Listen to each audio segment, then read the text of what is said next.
நாட்டுக்கே பெரிய தீய சக்தியா பிரதமர் மோடி அவர்கள் விளங்கி கொண்டிருக்கு. அவரை நாங்க ஒரு ஆளாவே மதிக்கலன்றதுதான் உண்மை. இது அண்ணாமலைக்கு ஒரு கேவலமான செயல். அண்ணாமலை அவர்களும் ஒரு தற்கூரியாக மாறிக்கொண்டிருக்கிறார். தமிழை கத்துக்கணும்னு ஆசைப்படுறேன் மோடி அவர்களே தெரிவிக்கும் பொழுது எதனால இந்த பாரபட்சம்? உலக அளவுல இந்தியாவுக்கே ஒரு அவப்பெயர் கொண்டு வர அளவுக்கு ஒரு தாக்குதல் நடந்திருக்கு, தீவிரவாத தாக்குதல். அதை பத்தி எல்லாம் பேசுறதுக்கு துப்பு இல்லை இந்த ஆளுநருக்கு. ஆனா அமைதியா இருக்கிற தமிழ்நாட்டுல எந்த பிரச்சனையும் வரலையேன்ற கோவத்தை தான் முதல்ல ஒரு ஆளுநரா ஒரு நல்ல வார்த்தை இதுவரைக்கும் அவர் வாயிலிருந்து வந்ததே கிடையாது. ஏற்கனவே எடப்பாடி அவர்களால வெளியேற்றப்பட்ட ஒருத்தரை தான் நீங்க தாவேக்காவில இணைக்கிறீங்களே தவிர்த்து, செங்கோட்டையன் அவர்கள் எம்ஜிஆர் அவர்களோட கூடவே பயணிச்சதுனால மட்டுமே தாவேக்கா போனா விஜயும் எம்ஜிஆரா மாறிடுவாருன்றது கிடையாது.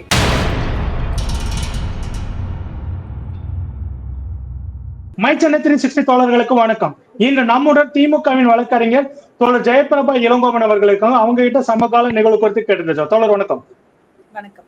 முதலில் இன்று பிறந்த நாள் கொண்டாடும் தமிழகத்தின் துணை முதல்வர், எங்களின் இளம் தலைவர், அன்பு அண்ணன் திரு உதயநிதி ஸ்டாலின் அவர்களுக்கு என்னுடைய பிறந்த நாள் வாழ்த்துக்களை தெரிவித்துக் கொள்கிறேன். வாழ்த்தி வணங்குகிறேன் அண்ணா. இப்ப பாத்தீங்கன்னாக்கா உதயநிதி ஸ்டாலின் அவர்கள் தமிழ்நாட்டின் மிகப்பெரிய தீய, அதாவது திமுகவே தீய சக்தின்னு சொல்லிக் கொண்டிருந்த ஹெச் ராஜா பாத்தீங்கன்னா உதயநிதி ஸ்டாலின் அவர்கள் தமிழ்நாட்டின் மிகப்பெரிய தீய சக்தி அப்படின்ற மாதிரி ஒரு காட்டமான விமர்சனத்தை உதயநிதி ஸ்டாலின் அவர்கள் மேல வைத்திருக்கிறாரு. இதை எப்படி எடுத்துக்கிறீங்க? நாட்டுக்கே பெரிய தீய சக்தியா பிரதமர் மோடி அவர்கள் விளங்கி கொண்டிருக்கிறார் அப்படின்றது இன்னும் ஹெச் ராஜா அவர்களுக்கு தெரியல. அவ்வளவு ஒரு ஆக்ரோஷம், அவ்வளவு ஒரு கோபம். அந்த கோபத்துல நாங்க என்ன பாக்குறோம்னா, உங்களை எதிர்க்கக்கூடிய மிக பெரிய பலம் வாய்ந்த சக்தியாக எங்கள் இளம் தலைவர் அண்ணன் உதயநிதி அவர்கள் இந்தியாவுக்கே வழிகாட்டக்கூடிய இடத்துல இருக்காரு. இவ்வளவு கோவத்தை அதாவது நாட்டையே ஆளும் ஒன்றிய அரசை எதிர்த்து கேள்வி கேட்கக்கூடிய ஒரே கட்சி திராவிட முன்னேற்ற கழகம் அப்படின்றது அனைத்து இந்திய மக்களுக்கும் தெரிஞ்சது.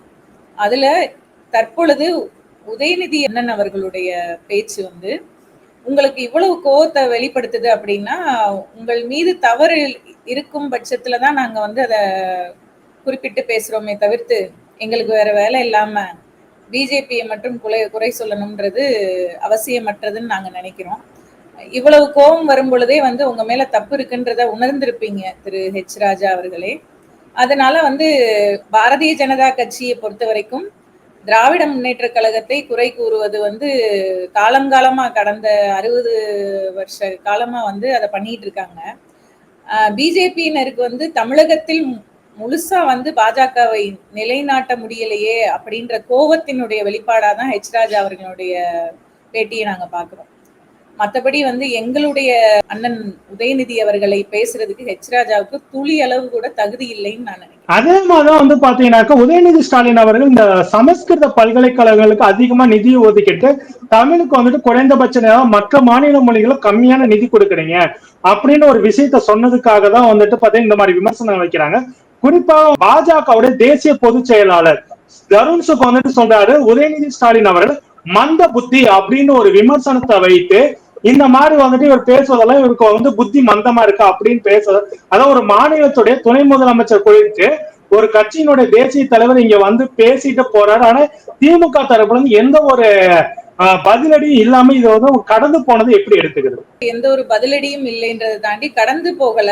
பதிலடி இல்லைன்றதுக்கு காரணம் நீங்க சொல்லிதான் தேசிய தலைவர்னே எங்களுக்கு தெரியுது. அதாவது ஒரு பிஜேபியினுடைய தேசிய பொதுச் செயலாளர் அப்படின்றதே ஊடகங்கள் சொல்லிதான் எங்களுக்கு தெரிய வருதே தவிர்த்து அவரை நாங்க ஒரு ஆளாவே மதிக்கலன்றதுதான் உண்மை. இன்னொன்னு, பக்கத்துல இருந்து சொல்லி கொடுத்த மாதிரி அண்ணாமலை அவர்கள் டிரான்ஸ்லேட் பண்ணும்போது நீங்க அந்த வீடியோ பார்த்திருந்தீங்கன்னா தெரியும். இது அண்ணாமலைக்கு ஒரு கேவலமான செயல் அப்படின்றது அவர் ஐபிஎஸ்க்கு படிச்சாரா இல்ல வேற எதுவும் படிச்சாரான்னு தெரியல. ஆனா அண்ணாமலை அவர்கள் அந்த தற்குறின்ற டேர்ம் அண்ணாமலை அவர்களுக்கு நல்லா பொருந்தும்னு நினைக்கிறேன். இப்ப ட்ரெண்டிங் ஆகிக்கிட்டு இருக்க தற்குறி டேர்ம் அண்ணாமலை அவர்களுக்கு இந்த பேட்டியின் மூலமா நான் பார்த்த வரைக்கும் அவர் எடுத்து டிரான்ஸ்லேட் பண்றாரு பாருங்க. அது மிக தவறுன்றதை அவரை உணராமலேயே ஒரு தமிழகத்தினுடைய துணை முதல்வரை இப்படி பேசுறோமே அப்படின்ற அந்த சின்ன அறிவு கூட இல்லாம அண்ணாமலை அவர்கள் வந்து மேபி பிஜேபிக்கு நல்லது செய்யறேன்றது பேர்ல கூடவே இருந்து கெட்டது செய்ய ஆரம்பிச்சிட்டாரோ என்னமோ அண்ணாமலைன்றதுதான் நான் பார்த்தது. அண்ணாமலை அவர்களும் ஒரு தற்கூரியாக மாறிக்கொண்டிருக்கிறார் அப்படின்றதுதான் உண்மை. இன்னொன்னு, இவரு வந்து அங்கிருந்து வந்து பேசிய தேசிய தலைவர் அவர்களுக்கு வந்து தமிழகத்துக்கு வர்றதுனால யார பத்தி பேசணும், யார பத்தி பேசினா நம்ம ஃபெமிலியர் ஆகும்ன்றதுக்காக மட்டுமே தான் அவர் அப்படி பேசியிருக்கணுமே தவிர்த்து, மற்றபடி வந்து இவரு அந்த பேசிய நபர் வந்து தருண் அவர்கள் வந்து எனக்கு தெரிஞ்ச ஒரு பெரிய தலைவரா நான் அவரை பத்தின ஒரு கூகுள் சர்ச்லயோ இல்ல எதுலயோ பார்த்தாலும் கூட இப்ப தமிழக மக்களுக்கு அவர் யாருன்னு தெரியணுன்றதுக்காக பேசிட்டு போயிருக்காரு. அவரோட பப்ளிசிட்டிக்காக பேசிட்டு போயிருக்காரு. யாரை பத்தி பேசினா நம்ம ஃபெமிலியர் ஆகும் அப்படின்றது தானே தவிர்த்து இதுல வந்து திராவிட முன்னேற்ற கழகம் ரியாக்ட் ஆகணுன்ற அவசியம் இல்லைன்னு நான் நினைக்கிறேன். தமிழுக்கு ஏன் குறைவான நிதி ஒதுக்குறீங்க, மற்ற மொழிகளுக்கு ஏன் குறைவான நிதி ஒதுக்குறீங்க அப்படின்னு கேட்டாக்க அண்ணாமலை தரப்புல வந்துட்டு வரப்பது, நீங்க சமஸ்கிருதத்துக்கு அதிகமான பல்கலைக்கழகங்கள் இருக்குது, அதனால நாங்க நிதியை கொடுக்கிறோம். ஆனா வந்து பாத்தீங்கன்னா தமிழுக்கு நீங்க ஒரே ஒரு பல்கலைக்கழகத்தை வச்சிருக்கீங்க, அப்ப எப்படி வந்துட்டு ஒரு பல்கலைக்கழகத்துக்கு ஏன்னா மொத்த பணத்தை கொடுக்க முடியும் அப்படின்னு ஒரு கேட்கறதுல ஒரு நியாயம் இருக்காது. ஏன் மற்ற மாநிலங்கள்ல தமிழ்நாடு அரசு பல்கலைக்கழகங்கள் திறக்கவில்லை அப்படின்ற மாதிரி ஒரு கேள்வி வந்துட்டு அண்ணாமலை அவர்கள் வைக்கிறாரு. இதை எப்படி எடுத்துக்கிறீங்க? தமிழகத்தின் துணை முதல்வர் அண்ணன் அவர்கள் வந்து கேட்ட கேள்வியில எந்த ஒரு தவறும் இல்லைன்னு நான் முதல்ல கருத்து தெரிவிச்சுக்கிறேன். என்னன்னா, சமஸ்கிருதம் அப்படின்ற மொழிய இப்ப தற்பொழுது இந்தியா முழுவதும் தாய்மொழியா எடுத்து பேசக்கூடியவங்கன்னா ஒரு 20,000 பேர் தான் இருக்காங்க. அத முதல்ல வந்து அண்ணாமலை அவர்கள் வந்து எடுத்து பார்க்கணும். சமஸ்கிருதம் எத்தனை பேரால பேசப்படுது, எத்தனை பேருக்கு தாய்மொழியா இருக்கு. இப்ப அதிகபட்சமா பேசினா ஆல் ஓவர் இந்தியால ஒரு 10 லட்சம் பேர் பேசுவாங்க சமஸ்கிருதம்.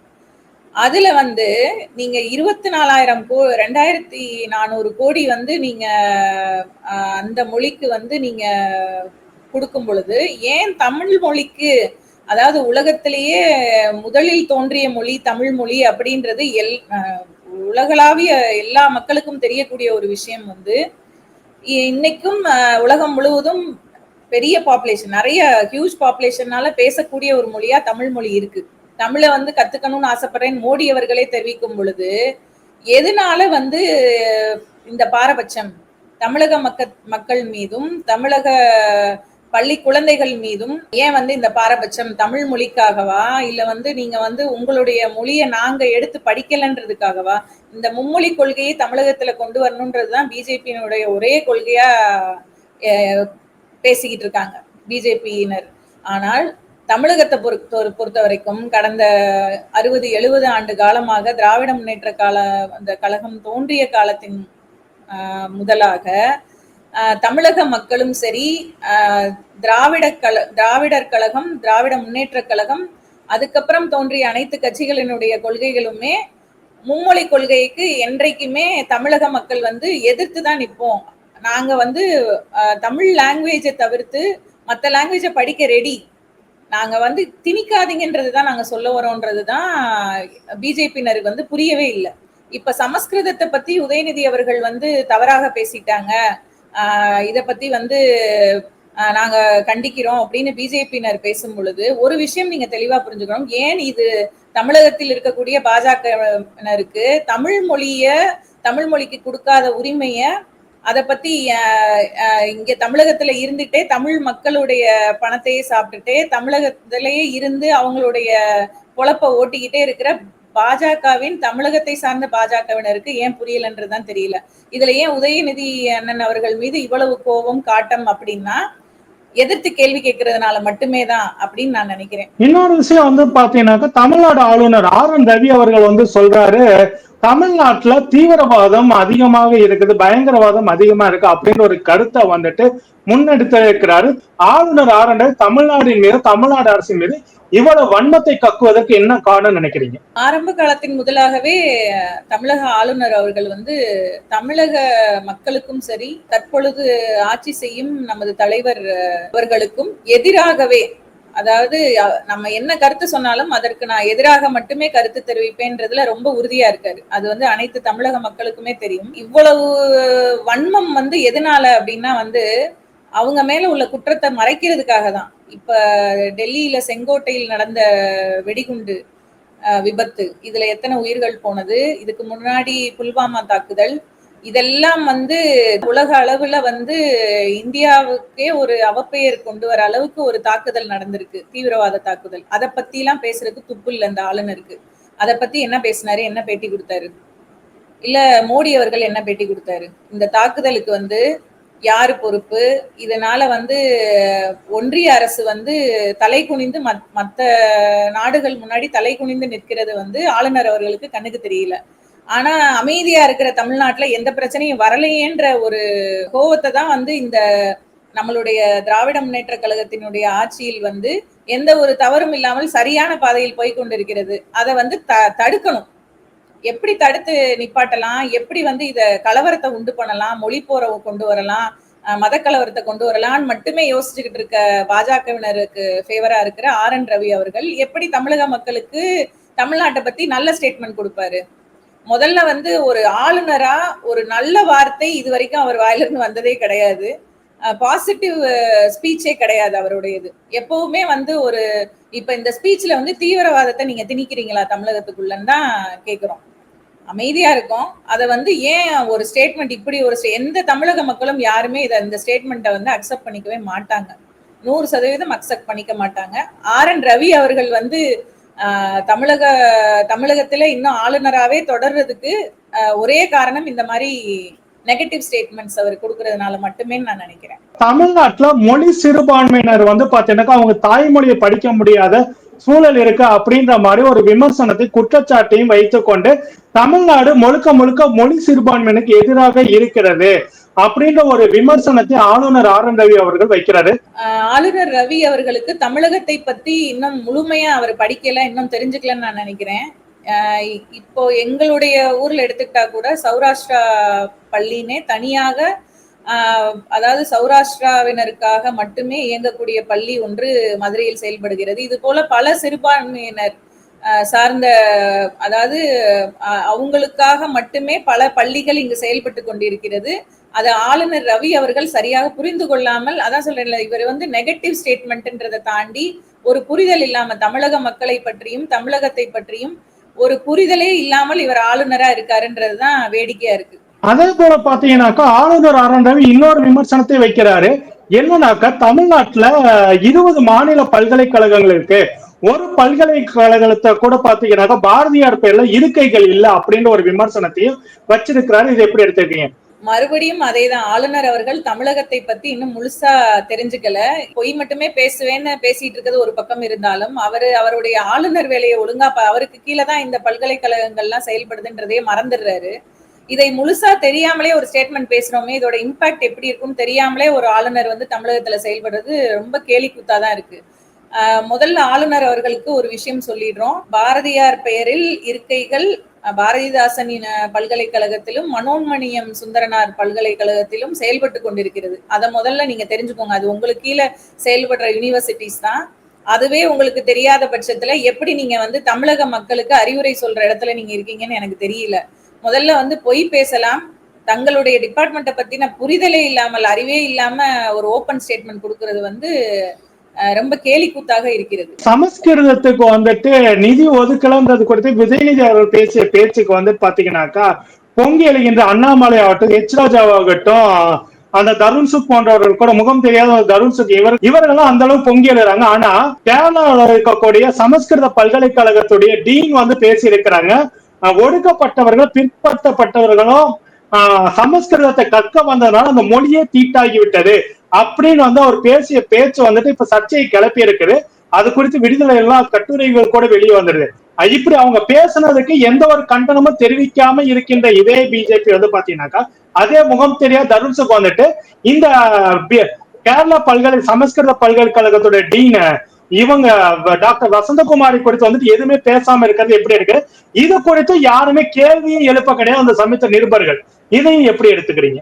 நான் ஏற்கனவே கூறியது போல வந்து பிஜேபியினருக்கு வந்து தமிழகத்துல இருக்கவங்களும் சரி, இல்ல இந்தியா முழுக்க இருக்க பிஜேபியினருக்கு வந்து ஒரே நோக்கம், அவங்களுடைய பப்ளிசிட்டி ஃபர்ஸ்ட். அது அண்ணாமலையா இருக்கட்டும், ராஜாவா இருக்கட்டும், இல்ல வந்து தமிழிசை சவுந்தரராஜன் அவர்களா இருக்கட்டும், யாரை பற்றி பேசினால் நம்ம பப்ளிசிட்டி ஆகும், நம்ம வந்து நியூஸ் சேனல்ல வருவோம், நமக்கு ஒரு ஃபேம் கிடைக்கும் அப்படின்றதுக்காக மட்டுமே தான் நம்ம என்ன பேசினா திராவிட முன்னேற்ற கழகம் எதை பத்தி பேச திராவிடன் மாடலை பத்தி பேசினாலும் எதிர்க்கிறது, மும்மொழி கொள்கையை வந்து திணிக்கிறீங்க அப்படின்றத அதை நாங்க ஃபாலோ பண்ண முடியாதுன்னு சொன்னாலும் எதிர்க்கிறது, நம்மளுடைய உரிமைகளை வந்து ஒன்றிய அரசிடம் என்ன கேட்டாலுமே நாங்க எதிர்த்து தான் பேசுவோம். அது வந்து ஒரே காரணம் அவங்களுடைய பப்ளிசிட்டிக்காக மட்டுமே தானே தவிர்த்து, இப்ப கேரளாவில் உள்ள ஒரு யூனிவர்சிட்டி டீன் பேசினதை பத்தி இவங்க பேசினா இதுல என்ன பப்ளிசிட்டி அவங்களுக்கு கிடைக்க போகுது?